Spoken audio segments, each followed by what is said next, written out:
Assalamualaikum warahmatullahi wabarakatuh.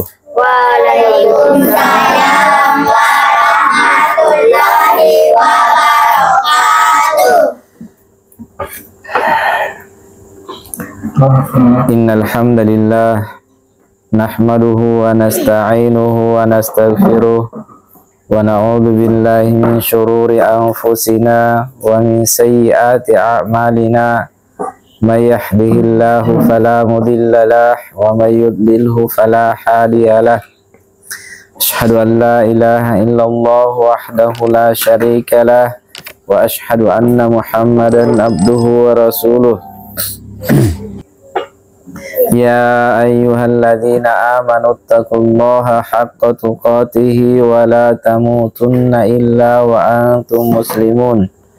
Ya ayyuhalladzina amanu taqullaha wa qulu qawlan sadida yuslih lakum a'malakum wa yaghfir lakum dhunubakum wa may yuti'illaha wa rasulahu faqad faza fawzan 'azima. Amma ba'd, fa inna asdaqal hadits kitabullah wa khairal hadi Muhammadin sallallahu alaihi wasallam wa syarrul umuri muhdatsatuha fa inna kulla muhdatsatin bid'ah wa kulla bid'atin dhalalah wa kulla dhalalatin finnar.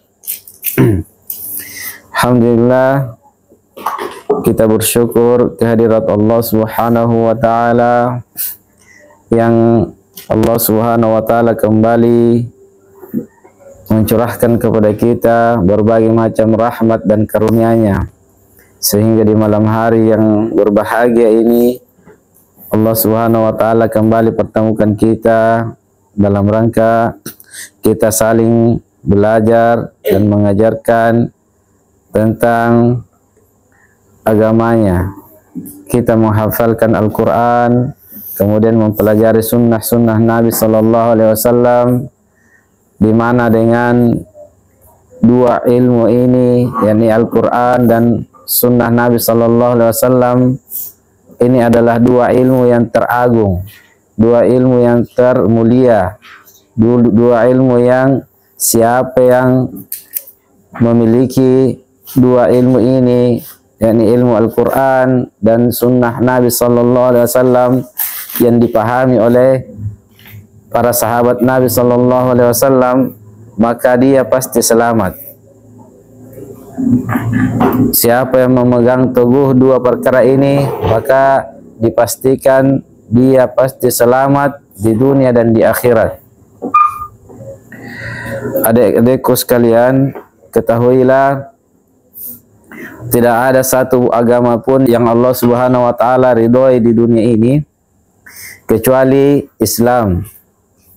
Tidak ada satu agama pun yang Allah Subhanahu wa taala cintai kecuali dengan Islam. Oleh karena itu, mari kita senantiasa bersemangat untuk mempelajari agama Allah Subhanahu wa taala ini. Baiklah adik-adikku sekalian, kita akan lanjutkan pelajaran kita, yakni kita akan bacakan kitab Sirah Nabawiyah, kisah hidup perjalanan Nabi Sallallahu Alaihi Wasallam yang teramat indah. Kisah hidup perjalanan Nabi Sallallahu Alaihi Wasallam yang betul-betul penuh dengan mukjizat-mukjizat, penuh dengan karomah-karomah, di mana kita tidak akan pernah lagi mendapatkan satu kisah yang semisal dengan kisah hidupnya Nabi Sallallahu Alaihi Wasallam. Kisah anak Adam yang terbaik, kisah manusia yang terbaik, dan di umat ini kita tidak akan menemukan jalan hidup yang lebih baik dari jalan hidupnya Nabi Sallallahu Alaihi Wasallam. Di umat ini tidak akan ada seorang pun yang bisa selamat di dunia, selamat nanti di negeri akhirat tanpa dia mengikuti contoh hidupnya Nabi Sallallahu Alaihi Wasallam. Bagaimana penghambaan Nabi sallallahu alaihi wasallam kepada Allah Subhanahu wa taala, bagaimana tata cara ibadahnya Nabi sallallahu alaihi wasallam kepada Allah Subhanahu wa taala, bagaimana hubungannya Nabi sallallahu alaihi wasallam kepada Allah dan hubungannya terhadap sesama manusia. Ini semua adalah contoh teladan yang terbaik yang patut untuk kita contohi, di mana kita tidak akan bisa lagi menemukan suatu contoh yang bisa mengungguli Nabi sallallahu alaihi wasallam, contoh hidupnya Nabi sallallahu alaihi wasallam. Kita tidak akan bisa lagi mendapatkan contoh-contoh dari manusia yang lain yang lebih hebat dari contoh hidupnya Nabi sallallahu alaihi wasallam. Dan kita sudah masuk pada pembahasan musyawarah di kalangan kaum Quraisy untuk menghalangi orang-orang melakukan haji agar mereka tidak mendengarkan dakwahnya Nabi sallallahu alaihi wasallam. Jadi setelah Nabi sallallahu alaihi wasallam mulai berdakwah secara terang-terangan, Nabi sallallahu alaihi wasallam sudah mulai nampakkan dakwahnya kepada orang-orang Arab ketika itu, maka mulailah mereka semakin gencar menghalang-halangi dakwahnya Nabi sallallahu alaihi wasallam. Mulailah mereka bertambah bengis dalam memusuhi dakwahnya Nabi sallallahu alaihi wasallam. Mulailah mereka semakin menampakkan tanduknya, semakin menampakkan permusuhannya terhadap Nabi sallallahu alaihi wasallam bersama orang-orang yang mengikutinya.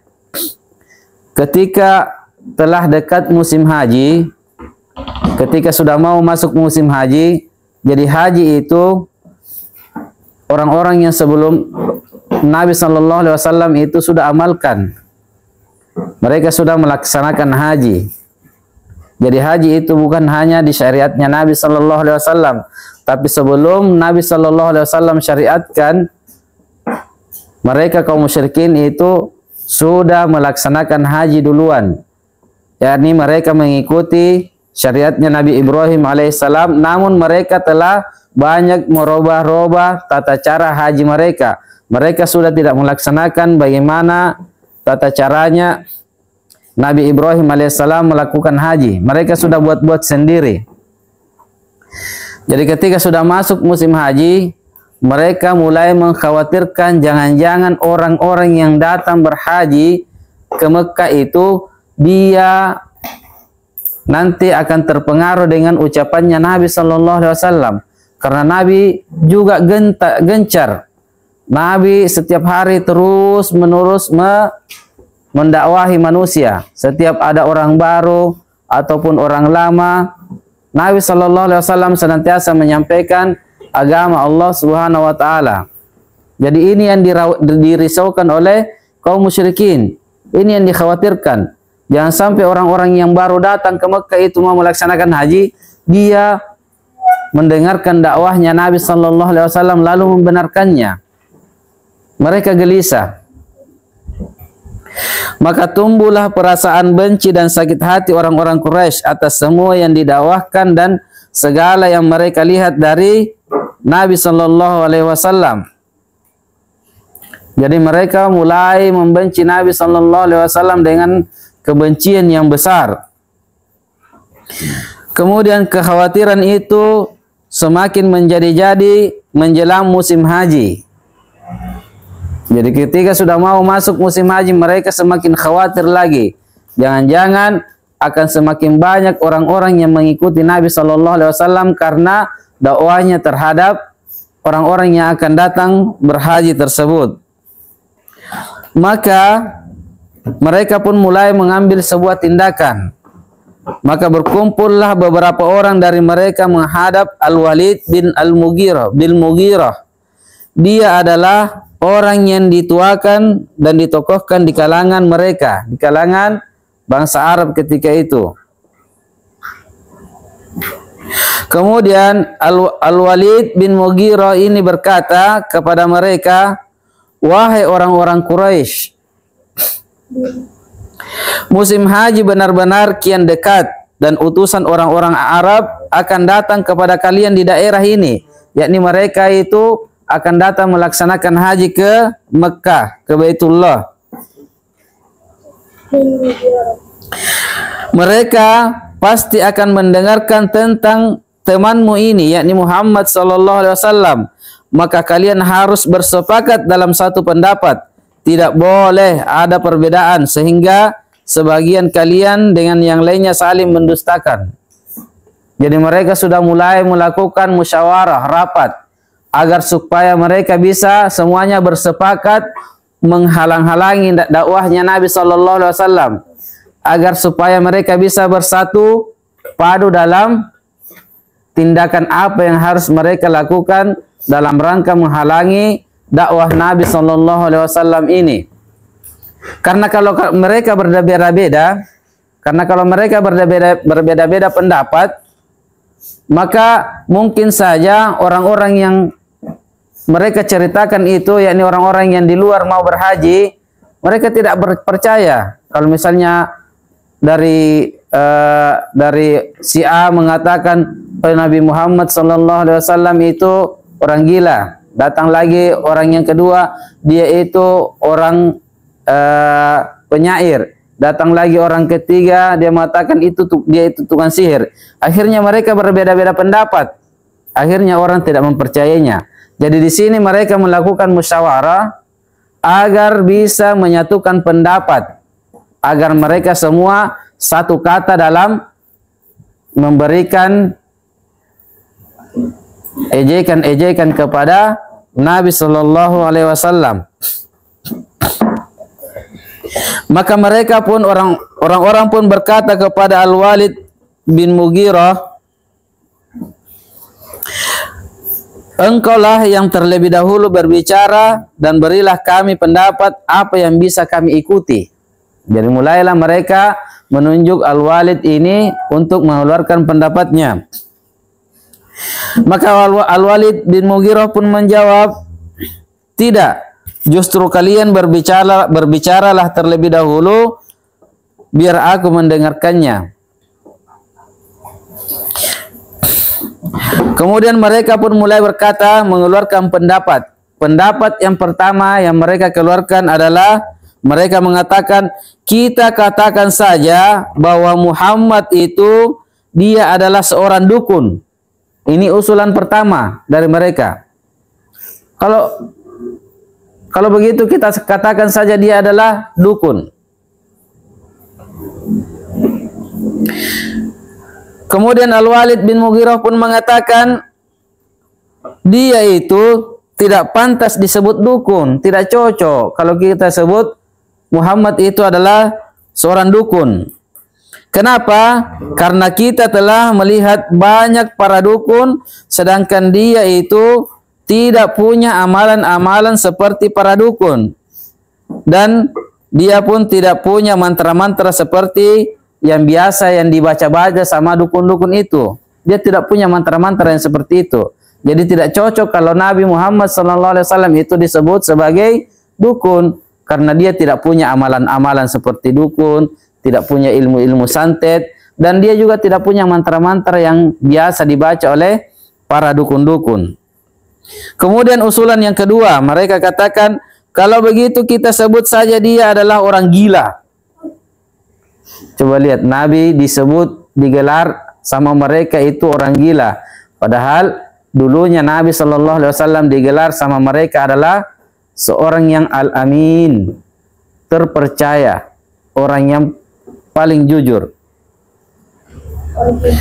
Kemudian Al-Walid bin Mughirah pun menimpali dan berkata, dia itu sangat tidak pantas disebut sebagai orang gila. Tidak cocok kalau kita katakan Muhammad itu orang gila.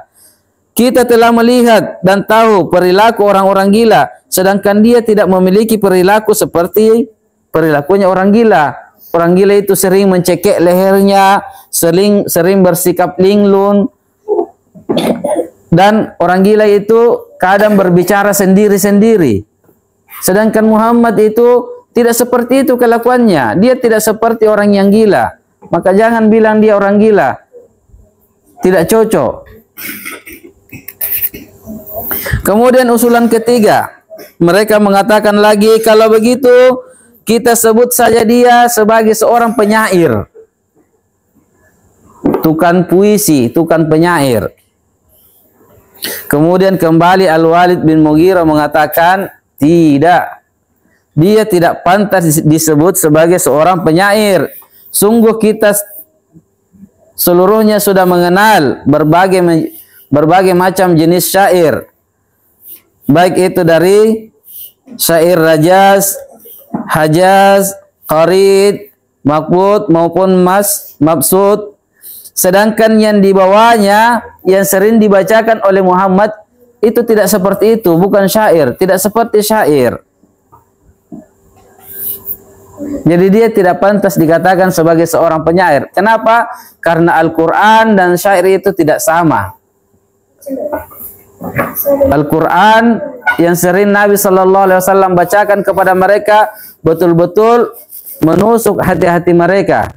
Sementara syair tidak terlalu membuat hati itu gemetar. Kemudian mereka kembali berkata kepada Al-Walid bin Mughirah, kalau begitu, gelar apa yang sepantasnya kita sebutkan kepada Nabi SAW untuk membuat orang-orang itu tidak mau mendengar dakwahnya?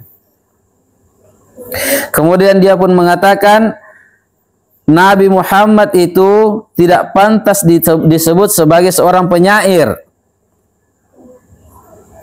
Tidak juga pantas disebut sebagai seorang gila, sebagai seorang dukun, penyihir. Kemudian Al-Walid bin Mughirah pun mengatakan, demi Allah, perkataan dia, yaitu Muhammad, benar-benar berisi dan ucapannya benar-benar indah. Jadi coba lihat, orang-orang musyrik pun mengetahui betapa indahnya ucapan-ucapan Nabi SAW.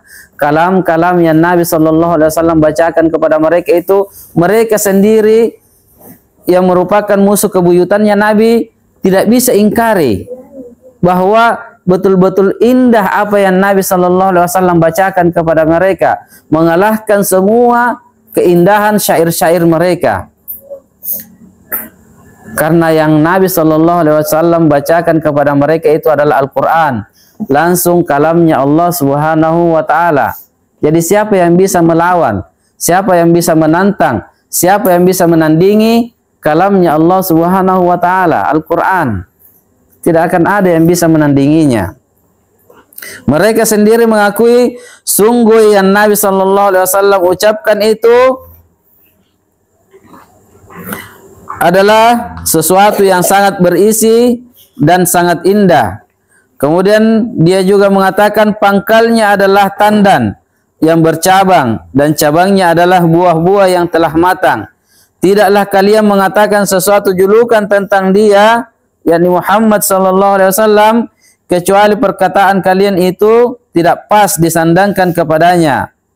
Sebutan yang paling mirip untuknya hendaklah kalian katakan bahwa dia adalah seorang penyihir dan ucapannya adalah sihir yang bisa memisahkan seseorang dengan ayahnya, seseorang dengan saudaranya, istri dan keluarganya.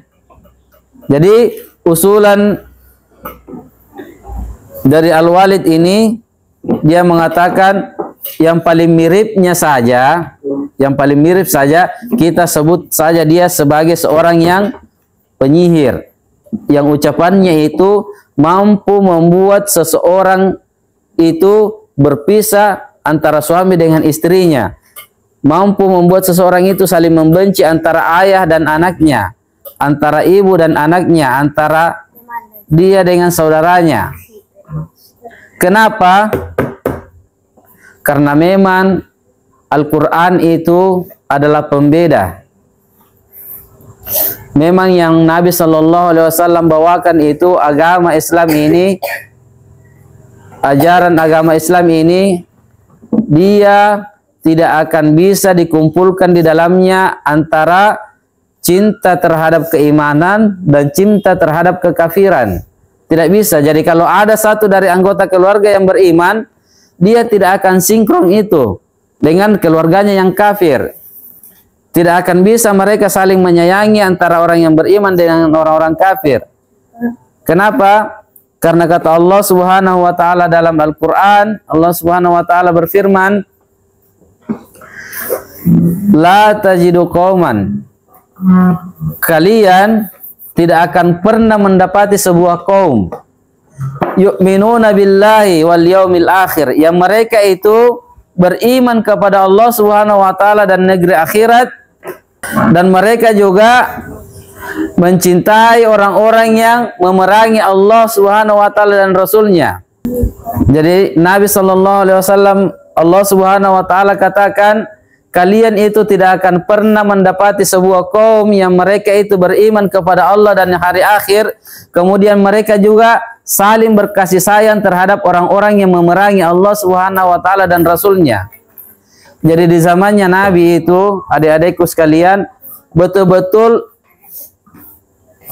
bisa kita lihat perbedaan antara orang-orang yang beriman dengan orang-orang kafir. Perbedaan hati mereka itu betul-betul nampak, walaupun di dalam keluarga mereka, kalau di dalamnya itu ada yang beriman dan kafir, betul-betul nampak tidak ada kasih sayang di situ. Keimanan betul-betul murni kepada Allah Subhanahu wa taala, dan mereka tidak akan lagi mencintai orang-orang yang memerangi Allah Subhanahu wa taala dan Rasulnya.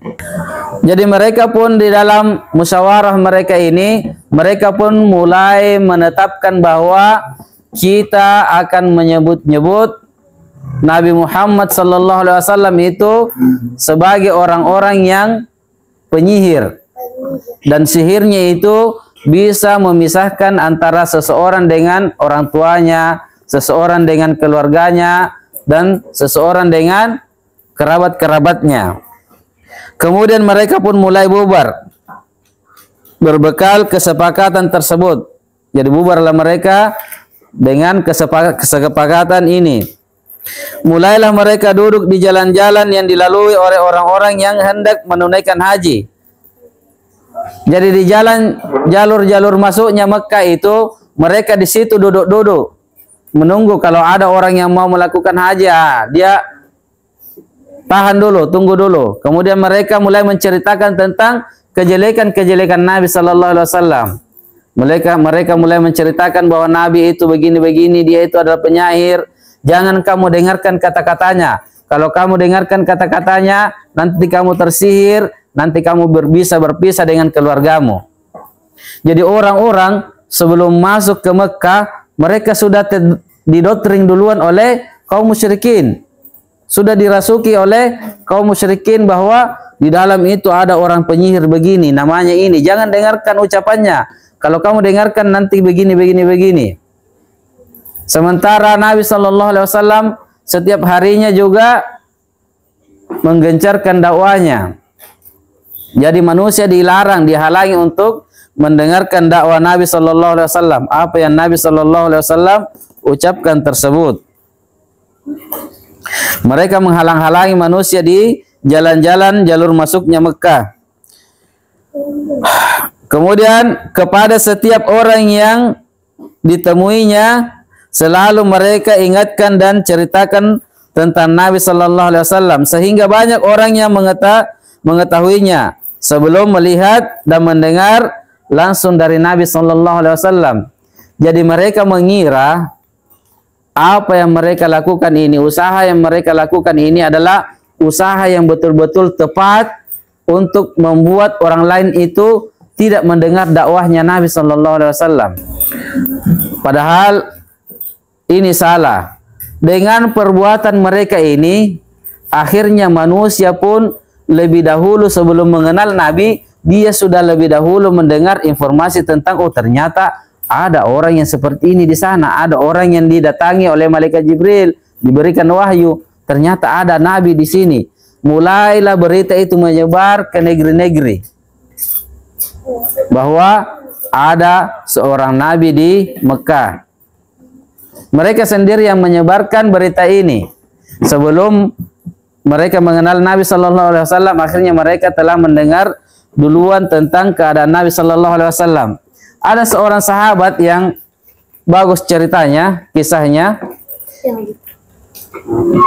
Ketika sahabat ini hendak masuk ke Mekah, mereka sudah mulai dirasuki oleh orang-orang musyrikin. Sudah mulai dirasuki oleh orang musyrikin. Dikatakan kepadanya, sungguh di Mekah itu, di sana itu ada orang yang ada seorang penyihir namanya Muhammad. Jangan kamu dengarkan ucapannya, tutup telingamu, karena kalau kamu dengar ucapannya nanti kamu bisa tersihir olehnya. Akhirnya sahabat itu pun sebelum dia masuk ke Mekah, dia sumbat duluan telinganya karena takut jangan sampai dia tersihir sama Muhammad. Dia tutup telinganya. Namun semakin dia mendekati Ka'bah, di sekitar Ka'bah, di situ ada Nabi SAW yang sedang membaca ayat-ayat Allah Subhanahu wa taala. Semakin dia mendekat, semakin terdengar secara lirih lantunan bacaannya Nabi SAW. Karena bagaimanapun kita menyumbat telinga tetap bisa juga mendengar walaupun kecil. Semakin dia dengarkan, semakin indah dia dengarkan suaranya Nabi SAW dalam membaca Al-Quran. Kemudian timbul pikiran di dalam hatinya. Dia mengatakan, kenapa mesti saya menyumbat telinga ini? Bukankah saya ini adalah orang-orang cerdas? Bukankah saya telah mengenal seluruh jenis-jenis syair? Dan kalau ada dari ucapannya yang tidak baik, tentu saya bisa mengenalnya dan saya bisa menolaknya. Dan kalau ada ucapannya yang baik, kenapa mesti ditolak? Nah, sahabat ini orang yang cerdas cara berpikirnya. Akhirnya dia pun membuka tutup telinganya. Tidak usah ditutup. Kalau ucapannya baik, kita terima. Kenapa ditolak? Kalau ucapannya jelek, tidak bagus, tidak berfaedah, buang saja. Kan begitu. Kenapa mesti takut mendengarkan suaranya? Akhirnya dia pun membuka tutup telinganya dan dia pun bisa mendengar secara jelas ayat-ayat yang Nabi SAW bacakan kepadanya, dan dia pun bisa menerima Islam. Kemudian tibalah saatnya hari haji, maka keluarlah Nabi SAW menuju perkumpulan orang-orang haji, tenda-tenda dan pemukiman mereka.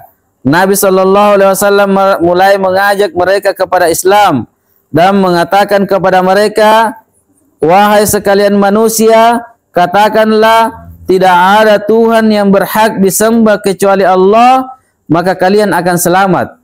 Mulailah Nabi SAW menyampaikan dakwah kepada mereka, orang-orang yang berdatangan tersebut. Mulailah Nabi SAW mengajak untuk beribadah kepada Allah Subhanahu wa taala semata dan meninggalkan Tuhan-Tuhan palsu itu, meninggalkan Tuhan-Tuhan batu, Tuhan-Tuhan yang tidak bisa bergerak, Tuhan palsu, Tuhan mainan itu. Mulailah Nabi SAW mendakwahi mereka, mengajak mereka kepada Islam. Maka di saat itu, di saat Nabi SAW berjalan mendakwahkan Islam kepada manusia, Nabi SAW selalu diikuti oleh Abu Lahab.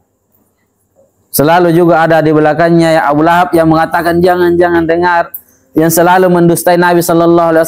Seperti orang bodoh-bodoh saja ikut di belakangnya Nabi. Setiap Nabi katakan, mari berislam, mari menyembah hanya kepada Allah dan meninggalkan syaitan, meninggalkan peribadatan kepada Tuhan-Tuhan palsu itu. Ada juga Abu Lahab di belakang. Jangan dengarkan. Kayak orang bodoh. Namun Nabi SAW tidak terpengaruh dengan ejekan-ejekannya. Nabi SAW cuek saja. Nabi tetap sampaikan dakwah ini secara terang-terangan kepada mereka.